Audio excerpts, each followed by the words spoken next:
Hello dear students, नमस्कार। This is M S Tanwar and you are watching Gems Edu Point. Dear students, आज हम study करने जा रहे हैं टेंसेज की। आज का हमारा टॉपिक टेंसेज से रिलेटेड है। तो first of all dear students, हम ये जानने की कोशिश करेंगे कि टेंस क्या होता है, इसकी क्या परिभाषा हो सकती है। तो शॉर्ट में हम इसे समझेंगे टेंस क्या होता है।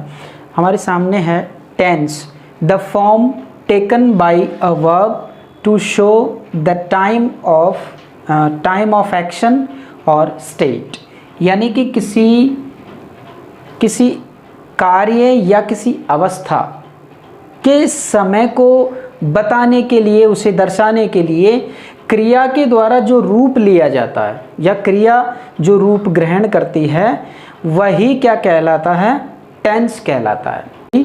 क्रिया का जो फॉर्म है वही टेंस कहलाता है। वह फॉर्म कौन सा है जिसके द्वारा कार्य या किसी अवस्था के समय को प्रदर्शित किया जाता है। ठीक है, 3 सेंटेंस हैं। There are 3 sentences before us. तो फर्स्ट सेंटेंस हम पढ़ते हैं, विशु प्लेज क्रिकेट। यहाँ पर हमारी वर्ब प्लेज है। In the second sentence, Vishu played cricket. यहाँ पर वर्ब हमारी ये है। विशु विल प्ले, तो यहाँ पर वर्ब ये है, विल प्ले क्रिकेट। तीनों सेंटेंसेज में क्या डिफरेंस है?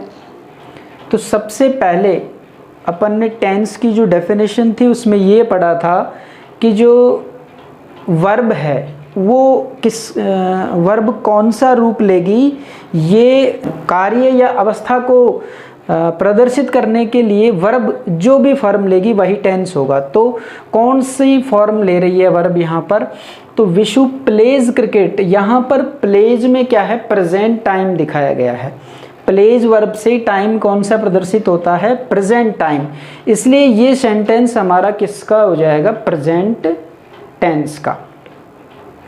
Next, Vishu played cricket. अब प्लेड वर्ब की सेकेंड फॉर्म है और इससे पास्ट टाइम का हमें पता चलता है। तो यहाँ पर वर्ब किसे रेफर करेगी, पास्ट टाइम को। इसलिए ये किस टेंस का सेंटेंस होगा, ये जो सेकंड सेंटेंस है ये पास्ट टेंस का सेंटेंस होगा, क्योंकि यहाँ पर वर्ब जो है पास्ट टाइम को प्रदर्शित कर रही है। Vishu will play cricket. Vishu cricket खेलेगा, विल प्ले। तो यहाँ पर कौन सा टाइम प्रदर्शित हो रहा है, फ्यूचर टाइम प्रदर्शित हो रहा है। तो फ्यूचर टाइम को डिनोट करने के लिए विल प्ले यहाँ पर वर्ब ने अपना फॉर्म लिया और इससे फ्यूचर टाइम व्यक्त हुआ। तो तीनों प्रकार के हमने टेंस इसमें इन सेंटेंसेज के माध्यम से जाने कि जो फर्स्ट सेंटेंस है उसमें वर्ब किसको रेफर करती है, प्रेजेंट टाइम को, इसलिए प्रेजेंट टेंस का सेंटेंस हो गया। सेकंड में वर्ब पास्ट टाइम को दिखाती है, इसलिए पास्ट टेंस का सेंटेंस हो गया। और थर्ड में सेंटेंस जो है, सेंटेंस में जो वर्ब है वो फ्यूचर टाइम को दिखाती है कि कार्य कब होगा, फ्यूचर में होगा। तो कार्य के टाइम को बताने के लिए वर्ब अपना फॉर्म लेती है और वो फॉर्म ही उसका टेंस हो जाता है। ठीक है, अब स्टूडेंट्स हम देखते हैं कि टेंस कितने प्रकार के होते हैं। तो टेंस हमारे सामने, इसका एक छोटा सा डायग्राम अपने सामने है। इसमें सबसे पहले अपन ने टेंस लिखा और उसके नीचे टेंस के 3 फॉर्म लिखे। इसके कितने काइंड्स यहाँ पर टेंस के हैं। तो प्रेजेंट हो गया, पास्ट हो गया और फ्यूचर हो गया। तो 3 तरह के टेंस हमारे होते हैं मुख्यतः, और उनके कुछ सब टाइप और होते हैं। ये तो 3 टाइप इसके हो गए। अब इन प्रत्येक टेंस के भी कितने 4 सब टाइप और होते हैं। तो प्रेजेंट है, तो प्रेजेंट में क्या क्या होगा, प्रेजेंट इंडेफिनेट्स या सिंपल प्रेजेंट टेंस होगा, प्रेजेंट कंटिन्यूअस टेंस होगा, प्रेजेंट परफेक्ट टेंस होगा, प्रेजेंट परफेक्ट कंटिन्यूअस टेंस होगा। इसी तरह से पास्ट का भी इंडेफिनेट, कंटिन्यूअस, परफेक्ट और परफेक्ट कंटिन्यूअस, ये 4 तरह के इसके प्रकार होंगे। और इसी तरह से फ्यूचर टेंस के भी 4 प्रकार होंगे।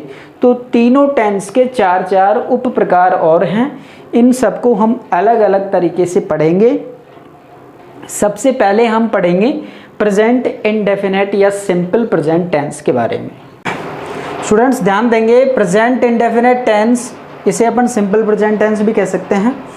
तो सबसे पहले अपन इसको पहचानेंगे कि प्रेजेंट सिंपल टेंस अगर हो तो उसे हम पहचानेंगे कैसे। तो सबसे पहले इसकी आइडेंटिफिकेशन हम देखते हैं। हिंदी जो सेंटेंस होंगे उनके एंड में ता है, ती है, ते हैं, ताहूँ ये वर्ड आएंगे। हिंदी सेंटेंस के अंत में प्रेजेंट इंडेफिनिट टेंस में कौन से वर्ड आएंगे? ता है, ती है, ते हैं, ताहूँ ये शब्द आएंगे। और इसमें वर्ब में क्या होगा? वर्ब की फॉर्म क्या होगी? इसमें वर्ब की फर्स्ट फॉर्म यूज़ की जाएगी। इस टेंस में, प्रेजेंट इंडेफिनिट टेंस में वर्ब की फर्स्ट फॉर्म यूज़ की जाएगी। इसमें अपने ये डाउट रहता है कि इसमें हेल्पिंग वर्ब क्या रहेगी। तो हेल्पिंग वर्ब इसमें कोई नहीं होती, बल्कि इसमें क्या होता है कि वर्ब में ही एस या ईएस ऐड कर देते हैं। कब? जब हमारा जो सब्जेक्ट है वो थर्ड पर्सन सिंगुलर हो। हमारा सब्जेक्ट थर्ड पर्सन सिंगुलर यानी कि ही, शी, इट, नेम में से कोई हो, तो उनके साथ में अपन जब वर्ब उनके साथ में जो वर्ब यूज की जाएगी उस वर्ब में एस या ईएस जोड़ दिया जाएगा। जैसे for example, Neha writes a letter. Neha एक लेटर लिखती है, एक पत्र लिखती है। तो नेहा क्या है? हमारा सब्जेक्ट किस तरह का सब्जेक्ट है? Neha third person singular subject है, ठीक है, क्योंकि ये नेम है। अब वर्ब क्या कर रही है? लिखने का कार्य कर रही है। तो राइट हमारी यहाँ पर वर्ब है, हमने उसमें, क्योंकि ये सिंगुलर है, थर्ड पर्सन सिंगुलर सब्जेक्ट हमारा, इस वजह से हमने वर्ब में ही एस ऐड कर दिया। ये वाला एस हमने इसमें ऐड किया है ताकि ये सिंगुलर वर्ब कैसी हो जाए? सिंगुलर हो जाए। सिंगुलर सब्जेक्ट के साथ में वर्ब में हम एस या एस जोड़ देते हैं, ठीक है। इसी तरह से the sun shines in the sky, यहाँ पर साइन एक वर्ब है, इस साइन वर्ब के साथ में अपन ने ये एस ऐड किया है, ये वाला। तो ये वाला एस ऐड करने से ये वर्ब क्या हो गई? सिंगुलर हो गई, क्योंकि सूरज एक होता है, सिंगुलर होता है, इसलिए सूरज आकाश में चमकता है, आकाश में उदय होता है, चमकता है, शाइन करता है इन द स्काई। तो यहाँ पर शाइन जो हमारी वर्ब है वो सिंगुलर वर्ब है और उसके साथ में अपन ने एस ऐड कर दिया, ठीक है। लेकिन इसका एक बट क्या है? लिखा है कि but if the subject is first person, second person और plural we use only root form of verb.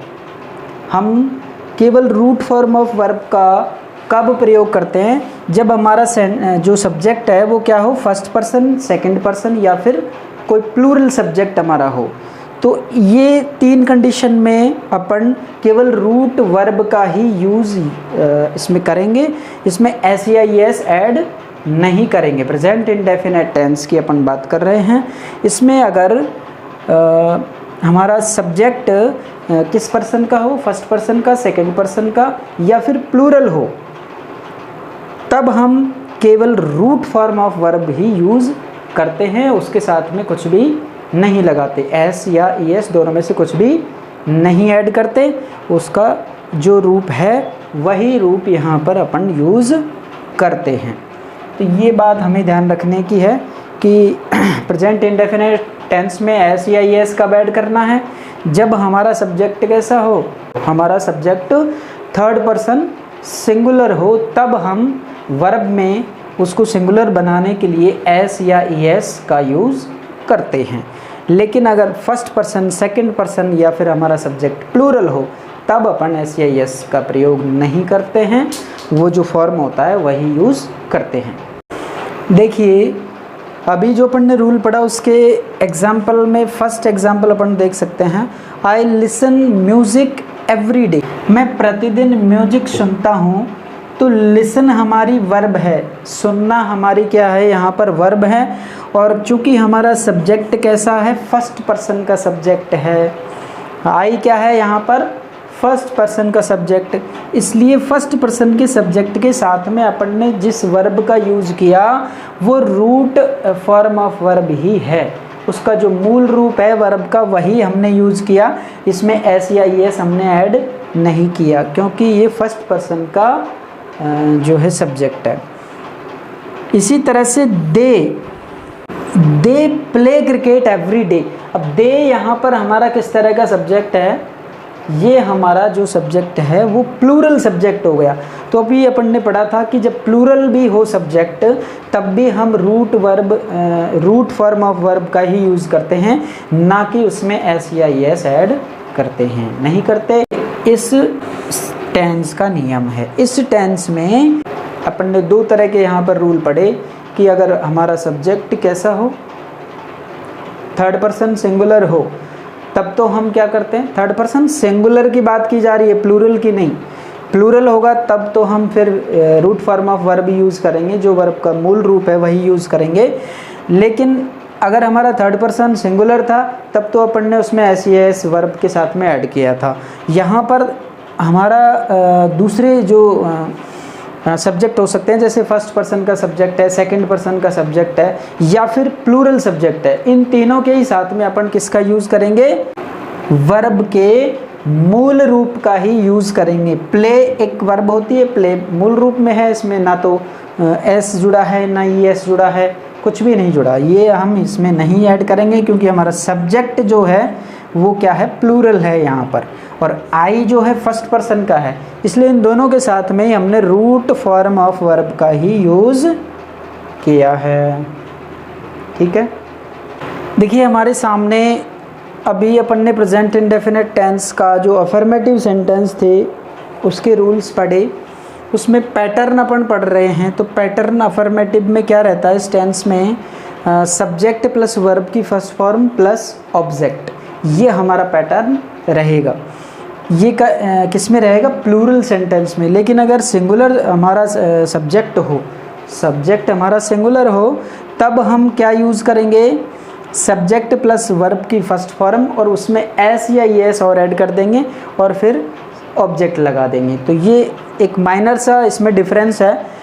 Pattern तो वही है, सब्जेक्ट वर्ब और ऑब्जेक्ट, ये दोनों का ही पैटर्न है। लेकिन प्लूरल में तो वर्ब की फर्स्ट फॉर्म उसके मूल रूप में रहती है, और सिंगुलर में क्या होता है, जब हमारा सब्जेक्ट सिंगुलर होता है तब हम वर्ब की फर्स्ट फॉर्म के साथ में एस या एस और ऐड कर देते हैं, फिर ऑब्जेक्ट लगा देते हैं।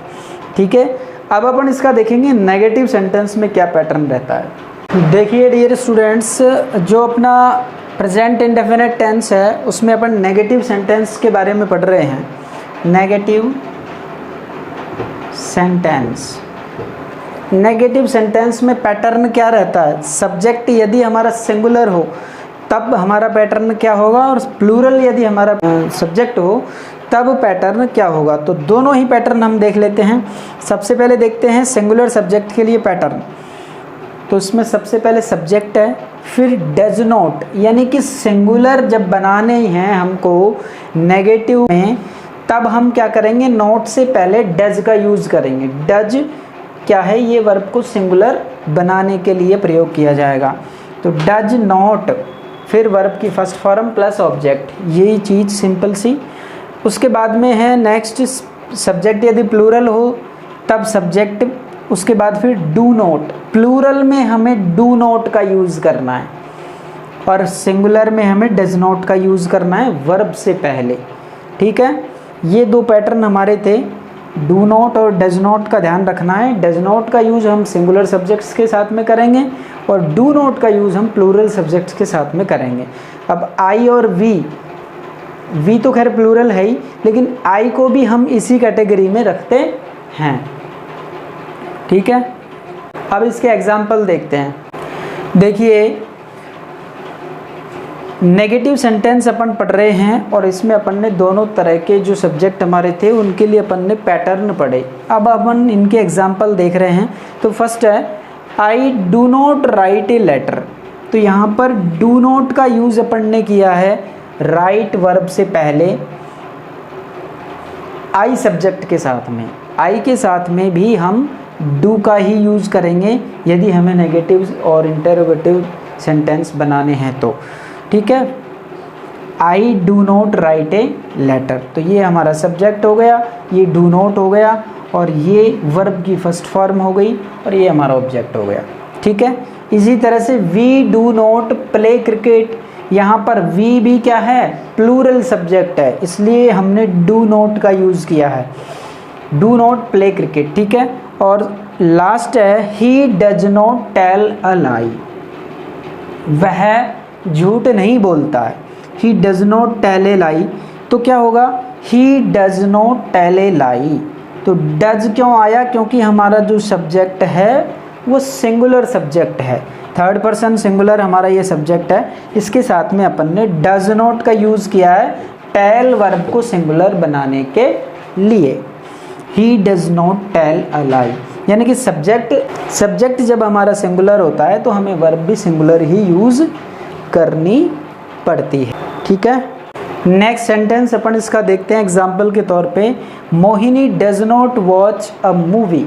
तो मोहिनी हमारा सब्जेक्ट हो गया, किस तरह का हो गया, ये एक थर्ड पर्सन सिंगुलर सब्जेक्ट है और ये नेम है, तो मोहिनी डज नॉट, डज यहाँ पर अपन ने किसके लिए लगा दिया, यहाँ पर हमारा सब्जेक्ट क्या है, सिंगुलर है, इसलिए अपन ने डज नॉट का यूज़ वर्ब से पहले कर लिया। वॉच हमारी वर्ब है, इसके हमने रूट फॉर्म को ही यहाँ पर यूज़ किया है। They do not make a noise, वे आवाज़ नहीं करते हैं, वे शोर नहीं करते हैं। तो यहाँ पर डू नॉट का अपन ने दे जो कि प्लूरल सब्जेक्ट है उसके साथ में वर्ब को प्लूरल रखने के लिए ही यहाँ पर किया है। जब अपनी वर्ब प्लूरल है तब अपन ने नेगेटिव सेंटेंस में डू नॉट का यूज़ किया। इसी तरह से he does not tell a lie पहले अपन देख चुके हैं। तो ये कुछ सेंटेंस थे प्रेजेंट इंडेफिनिट टेंस में नेगेटिव सेंटेंस, ठीक है। अब अपन देखेंगे इंटेरोगेटिव सेंटेंस। इंटेरोगेटिव सेंटेंस में अपन किस तरह के पैटर्न का यूज़ करेंगे। सबसे पहले अपन सिंगुलर सब्जेक्ट के लिए क्या पैटर्न होगा ये देखते हैं। Does plus subject plus verb की first form plus object plus question mark, ये अपना पैटर्न हो गया। तो ये किसके लिए था, सिंगुलर सब्जेक्ट के लिए। जब सेंटेंस में हमारा सब्जेक्ट सिंगुलर हो तब अपन इस पैटर्न का यूज़ करेंगे। इसमें सबसे पहले है डज, तो डज अपन ने लिखा does she eat mango, does यहाँ पर हेल्पिंग वर्ब हो गई। सी ईट एप्पल, क्या वह एप्पल खाती है, तो क्या वह एप्पल खाती है, ये हमारा सब्जेक्ट हो गया। सब्जेक्ट हमारा कैसा है, थर्ड पर्सन सिंगुलर सब्जेक्ट है। Does Ram go to school, तो डज अपनी हेल्पिंग वर्ब हो गई, इसे अपन ने इंटेरोगेटिव सेंटेंसेस में हेल्पिंग वर्ब को सबसे पहले रखा। Does Ram go to school, Ram हमारा सब्जेक्ट है वही थर्ड पर्सन सिंगुलर।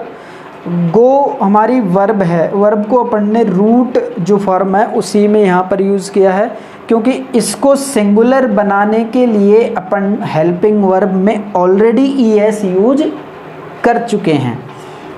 जो डज है वो क्या कर रहा है, हमारी जो वर्ब है नेक्स्ट आगे उस वर्ब को ही सिंगुलर बना रहा है।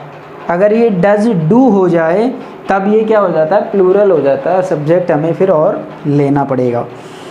Does Ram go to school, और इसी तरह से डज ही प्ले क्रिकेट, क्या वह क्रिकेट खेलता है।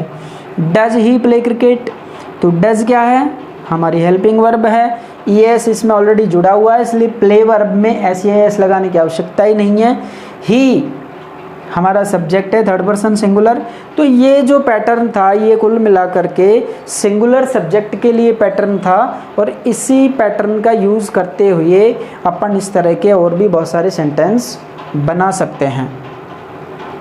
डज सी ईट एप्पल, क्या वह एप्पल खाती है, तो ये इस तरह के इसमें सेंटेंस अपन ने बनाए। सबसे पहले अपन को यूज़ करना है डज का और लास्ट में क्वेश्चन मार्क, तब अपन को ये सेंटेंस जो है हमारा वो इंटेरोगेटिव सेंटेंस बन पाएगा, ठीक है।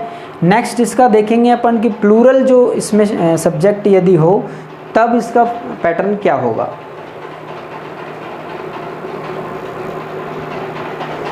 देखिए प्लूरल यदि हमारा सब्जेक्ट हो, इंटेरोगेटिव सेंटेंस की अपन बात करें तो उसमें पैटर्न जो यूज अपन करेंगे वो कौन सा होगा, do plus subject plus verb की first form plus object plus question mark, ये अपना पैटर्न हो जाएगा। सबसे पहले अपन डू का यूज़ करेंगे हेल्पिंग वर्ब और सब्जेक्ट लेंगे, उसके बाद वर्ब की फर्स्ट फॉर्म का यूज़ करेंगे, उसके बाद ऑब्जेक्ट लेंगे और फिर लास्ट में अपन क्वेश्चन मार्क का यूज़ यहाँ पर करेंगे। सेंटेंस देखिए, do I play cricket, do I play cricket, जो आई है हमारा ये हमारा सब्जेक्ट है, ये है तो फर्स्ट पर्सन का, लेकिन फर्स्ट पर्सन सिंगुलर होने के बावजूद भी इसको इसके साथ में अपन डू का यूज़ करते हैं क्योंकि ये प्लूरल में ही गिना जाता है। प्लूरल के साथ में प्लूरल की तरह इसको अपन यूज़ करते हैं, इसमें हेल्पिंग वर्ब का यूज प्लूरल की तरह करते हैं। देखिए, डू आई प्ले क्रिकेट, क्या मैं क्रिकेट खेलता हूँ, क्या मैं क्रिकेट खेलता हूँ। Do we go to school, क्या हम स्कूल जाते हैं। तो डू हमारी हेल्पिंग वर्ब हो गई, वी हमारा सब्जेक्ट हो गया और गो हमारी वर्ब हो गई, स्कूल ऑब्जेक्ट हो गया। ठीक है, तो पैटर्न के अनुसार बिल्कुल सिंपल पैटर्न है, उसी के अनुसार अपन ने यहाँ पर वर्ड्स रखे हैं। डू हमारी वर्ब है, उसे हम सबसे पहले रखते हैं, उसके बाद जो भी हमारा प्लूरल सब्जेक्ट होगा, प्लूरल सब्जेक्ट में वी दे है ना, यू का भी हम इसमें यूज़ कर सकते हैं, यू भी एक प्लूरल सब्जेक्ट के तौर पर अपन ले सकते हैं। डू यू प्ले क्रिकेट, ये भी अपन कह सकते हैं, डू यू प्ले क्रिकेट, क्या तुम क्रिकेट खेलते हो। डू दे रन, क्या वे दौड़ते हैं। डू दे रन, क्या वे दौड़ते हैं। तो दे हमारा सब्जेक्ट हो गया, प्लूरल है, इसलिए वर्ब हमने सिंगुलर रूट फॉर्म जो वर्ब का है वही यूज़ किया, लेकिन इसे प्लूरल रखने के लिए अपन ने हेल्पिंग वर्ब डू का यूज़ किया है। तो हेल्पिंग वर्ब हमेशा इसमें प्लूरल सब्जेक्ट के साथ में प्लूरल ही यूज़ करेंगे। तो प्लूरल के लिए अपन डू का यूज़ करते हैं और सिंगुलर के लिए अपन डज का यूज़ करते हैं। ठीक है, ये कुछ सेंटेंस इसके थे, इंटरोगेटिव सेंटेंस, बहुत ही इजी ये अपना पैटर्न है और इसको अपन बार बार प्रैक्टिस करके और सेंटेंस ज़्यादा से ज़्यादा बना करके और अच्छी प्रैक्टिस कर सकते हैं ताकि हमें ये कॉन्सेप्ट अच्छी तरह से समझ में आ जाए। सामने अपने पैटर्न एक है नेगेटिव इंटरोगेटिव सेंटेंस के लिए। तो सबसे पहले सिंगुलर के लिए अपन पैटर्न जानते हैं इसका, तो इसमें सबसे पहले होगा डज, उसके बाद होगा सब्जेक्ट, उसके बाद अपन वर्ब से पहले नॉट का यूज़ करेंगे। ये बात ध्यान में रखनी है कि नॉट का यूज इस तरह के सेंटेंस में हमें वर्ब से पहले रखना है और वर्ब की फर्स्ट फॉर्म हो जाएगी ऑब्जेक्ट और उसके बाद में क्वेश्चन मार्क हो जाएगा। तो सब इस पैटर्न के अनुसार ये कुछ सेंटेंस हैं, इनको देखते हैं अपन। Does he not play cricket, तो डज हमारा सबसे पहले हो गया, ही क्या है हमारा सब्जेक्ट है। अब चूंकि ये सिंगुलर है इसलिए डज का यूज़ इसमें पहले आया। नॉट अपन ने वर्ब से पहले रख दिया, वर्ब क्या है अपनी प्ले, खेलना, क्या क्रिकेट। तो does he not play cricket, क्या वह क्रिकेट नहीं खेलता है। ठीक है, does he not play cricket. Pattern को एक बार अपन समझ जाए उसके बाद सेंटेंस हमें बनाने में दिक्कत नहीं होगी। तो डज को अपन ने पहले रख दिया, सब्जेक्ट ले लिया, ही है, अब सिंगुलर सब्जेक्ट है, उससे पहले अपन ने डज लिया क्योंकि सिंगुलर है। ठीक है, नॉट प्ले क्रिकेट, नॉट यहाँ नॉट है, वर्ब की ये फर्स्ट फॉर्म है और ऑब्जेक्ट क्रिकेट है, क्वेश्चन मार्क है। इसी तरह से does Ram not go to school, does Ram not go to school. तो डज हमारी हेल्पिंग वर्ब हो गई, सबसे पहले अपन ने इसको रख दिया। राम हमारा सब्जेक्ट है, थर्ड पर्सन सिंगुलर है, नॉट अपन ने उसकी जगह पर रखा वर्ब से पहले और वर्ब अपनी गो है, ये अपन ने रख दिया टू स्कूल। तो स्कूल क्या है, ऑब्जेक्ट है। ठीक है, ये लास्ट में क्वेश्चन मार्क हो गया। इसी तरह से does she not sing a song, क्या वह गाना नहीं गाती है, क्या वह गाना नहीं गाती है, क्या वह गाना नहीं गाती है। Does she not sing a song. ठीक है, तो पैटर्न के अनुसार हो गया, डज सबसे पहले सब्जेक्ट, उसके बाद में सी सिंगुलर है, डज आया है, नॉट अपनी जगह पर, सिंग वर्ब की first form, object song, a song यहाँ पर अपना ऑब्जेक्ट हो गया, उसके बाद में क्वेश्चन मार्क लगा दिया। ठीक है, ये कुछ सिंपल सा ये पैटर्न था। और पैटर्न को एक बार अपन को समझना है कि सबसे पहले क्या है, डज। डज क्या है, यहाँ पर हेल्पिंग वर्ब। डज ही क्यों है, क्योंकि सिंगुलर हमारा सब्जेक्ट है, इसलिए डज है। सब्जेक्ट अपन ने जो भी है वो रख दिया थर्ड पर्सन सिंगुलर का। नॉट उसकी जगह पर आ गया वर्ब से पहले, क्योंकि सेंटेंस हमें नेगेटिव बनाना है। वर्ब की फर्स्ट फॉर्म का यूज़ करेंगे, ठीक है, और ऑब्जेक्ट अपना आ ही जाएगा, क्वेश्चन मार्क आ जाएगा। बिल्कुल सिंपल सा पैटर्न। और अब इसका जो लास्ट पैटर्न अपन देखेंगे वो प्लूरल के लिए इसका पैटर्न देखेंगे अपन। नेगेटिव इंटरोगेटिव सेंटेंस में अपन लास्ट जो इसका पैटर्न है वो प्लूरल के लिए पढ़ रहे हैं। Do plus subject plus not plus verb की first form plus object plus question mark, ये अपना पैटर्न है। सिंपल सा पैटर्न डू, चूँकि अपन को प्लूरल सब्जेक्ट लेना है इसलिए डू सबसे पहले रखा।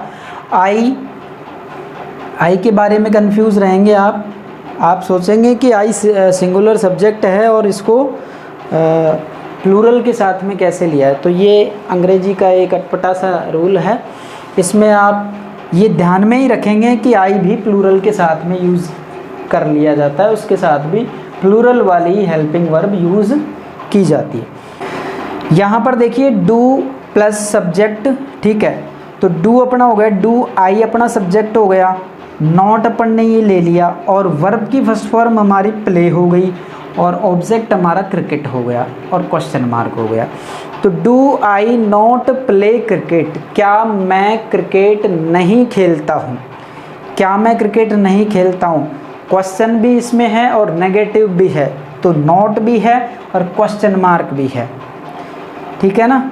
Do we not go to school, क्या हम स्कूल नहीं जाते हैं, क्या हम स्कूल नहीं जाते हैं। तो डू सबसे पहले हो गया, वो प्लूरल अपना सब्जेक्ट हो गया वी, नॉट अपन ने हेल्पिंग वर्ब से ले लिया, हेल्पिंग जो वर्ब है अपनी गो हो गई, वर्ब से पहले अपन ने नॉट का यूज़ किया। ये ध्यान में रखना है कि नॉट का प्रयोग अपन को वर्ब से पहले ही करना है।